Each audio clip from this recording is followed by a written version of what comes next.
Đây là mình phải mặc cái dài. Không, nhưng mà có lỡ thôi. Anh có áo này bao nhiêu ạ? 140 em ơi. 140 ạ? Có bớt một tí không anh? Rất đẹp. Anh bớt anh 10.000. 120 nhá. Này 200 mà anh. 200 sôi được 12 kg.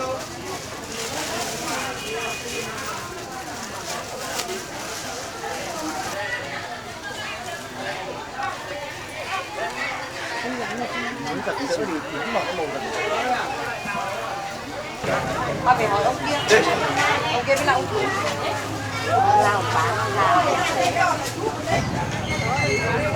Anh ấy cho không bao giờ không ngờ đó. Rất là đâu. Là nuôi của ta đáng buồn.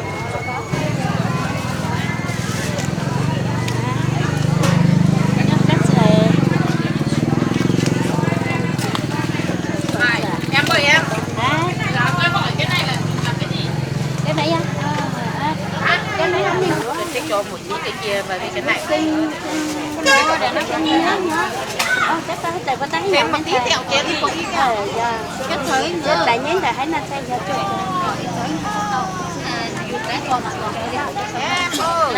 Em mốt một tí kia vào đấy để tôi về thôi.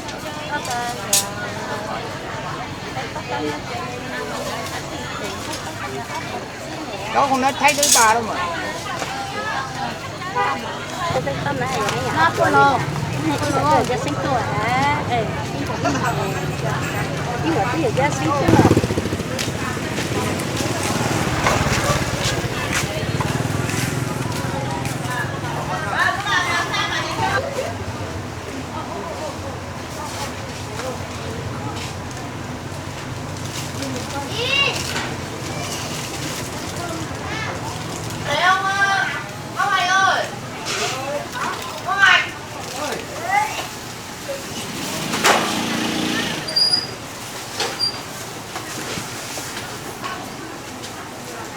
Bác ơi, bác tính tiền hộ cháu.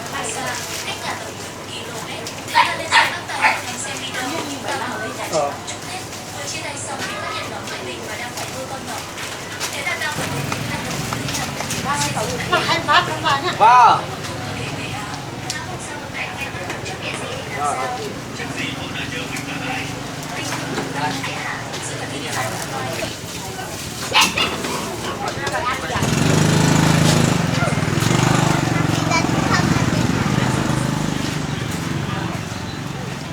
Con này mà đưa một con này.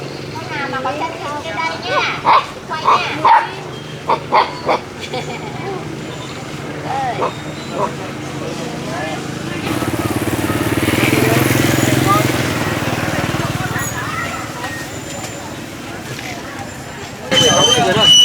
Vâng đây 16.000 á, 20.000.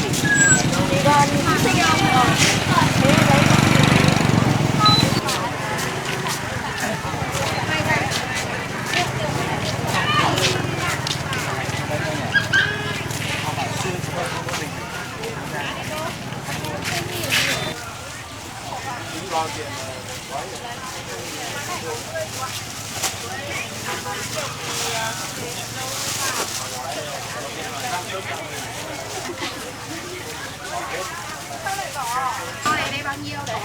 Hả? Đâu 35. Chưa không phải một. Không có. 35.000 một cân ở đây.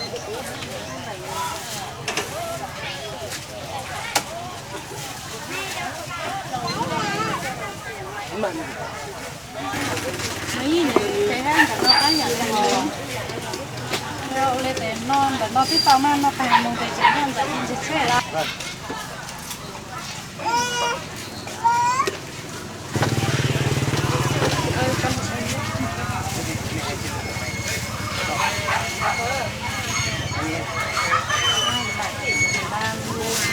bảy mươi nghìn rồi.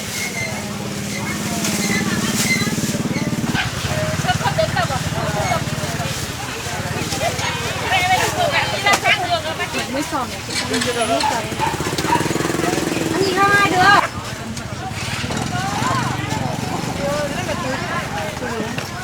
Đấy chú ơi chị ơi. À túi em đi. Này to nhỉ.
đu đủ này bị bật gốc rồi.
chặn được.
mềm lắm rồi.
Vâng, chị Thím cứ ngồi ghế chờ cháu nhé. Vâng.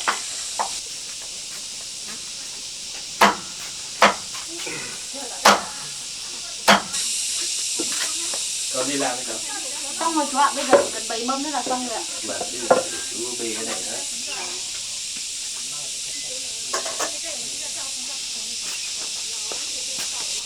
Anh chị xong việc chưa ạ? Cũng làm xong rồi em ạ. Thế thì ở lại ăn cơm với em luôn nhá. Vâng, em làm bữa cơm ăn cơm với em.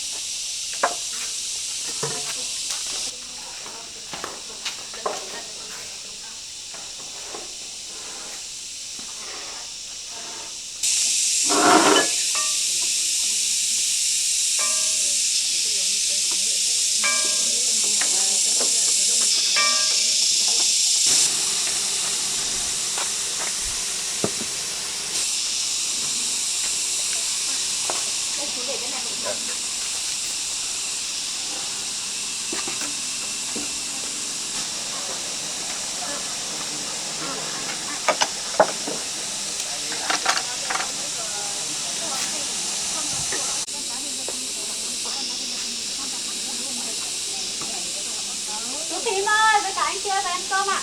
Cơm xong rồi.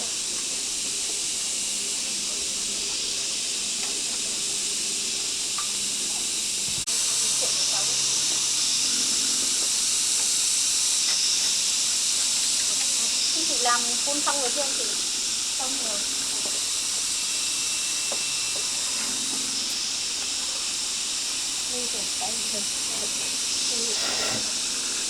Thì hôm nay có việc gì mà lại mời chị Thím lên ăn cơm này? Cũng không có gì đâu chú ạ. Nhưng mà ngày bình thường ấy.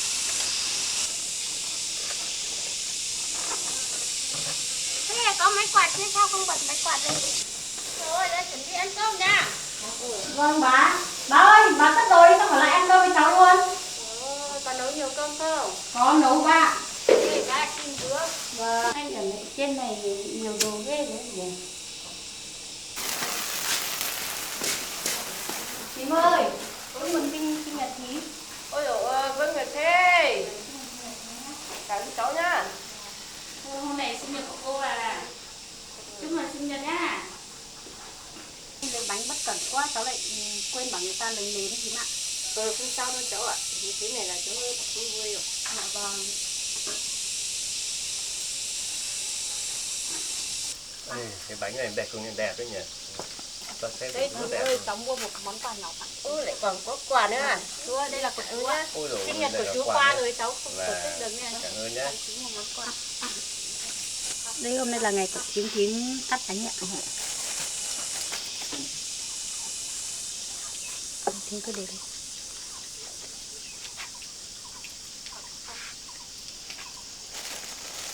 Được rồi. Không quen nhưng mà để. Xin nhá. Đây ạ, cho chú đây. Chú ơi.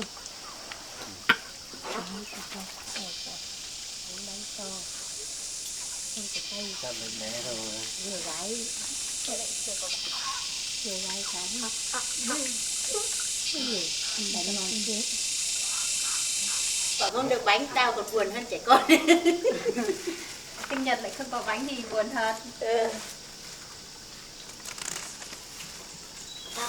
Hôm đấy mình bình thường vẫn thấy nick của con Truyền mà hôm đấy Bánh sinh nhật là phải nhiều bánh mì ăn mới ngon, nhiều kem có ăn. Vâng, nhiều kem thì chị lấy.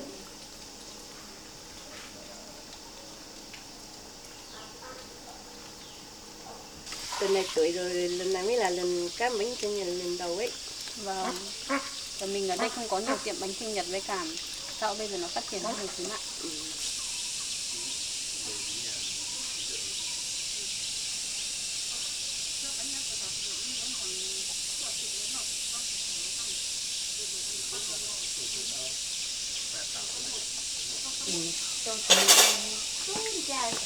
Đi về bảo hôm nay cắt món cái ấy.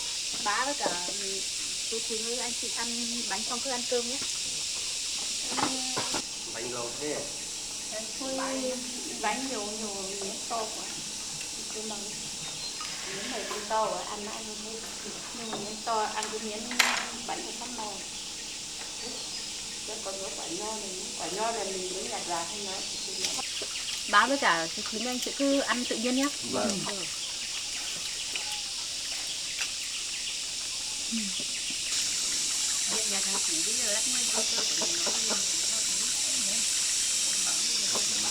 về nó hơn bé. Nó cái cây thôi, yếu gì thôi, cái cây thôi. Ăn lần lâu những chiên tí một tí sẽ ở trong thì mình mọc cho chọn cái ở trong nó cho khao chín trong tóc hơn nó cũng sẽ bỏ tóc hơn nó cho đi bỏ ra không mở nữa không mở nước là sử dụng nó để chọn cái cây cây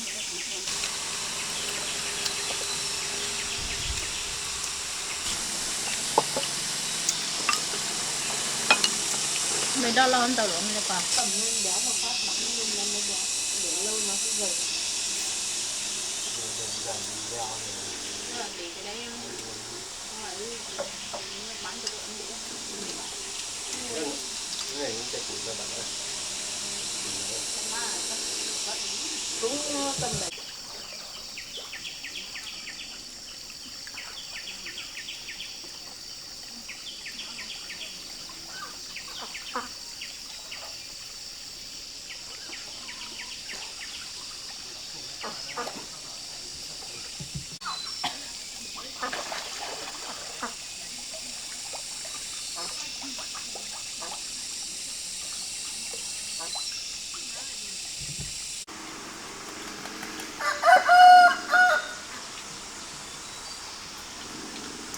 mua được cả đồ rồi cái thứ không đang ở trong bên trong kia đó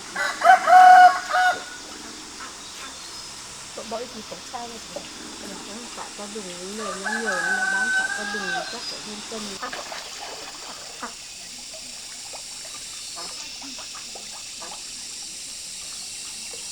rồi nhưng mà có thêm nóng cả từ sẽ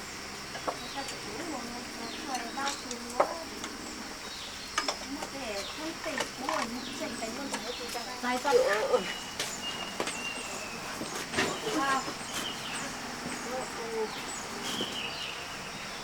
đây còn đây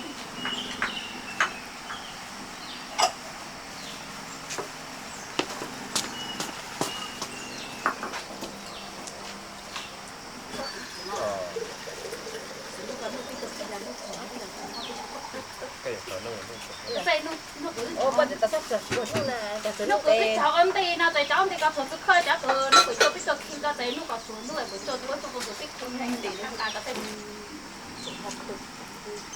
họ được mà hơn thì đấy cái tôi nó tây thì số khơi để nó có căng mấy cho nên nó không nó cái lệ chúng mất hết tặng大家变成是往多落这一只鸟，就会往这起。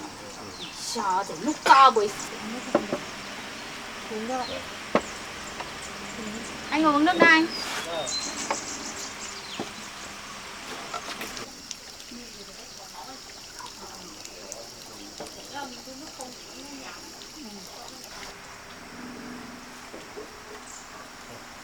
Anh chị nói anh về đây. vâng anh chị đi về nhé vâng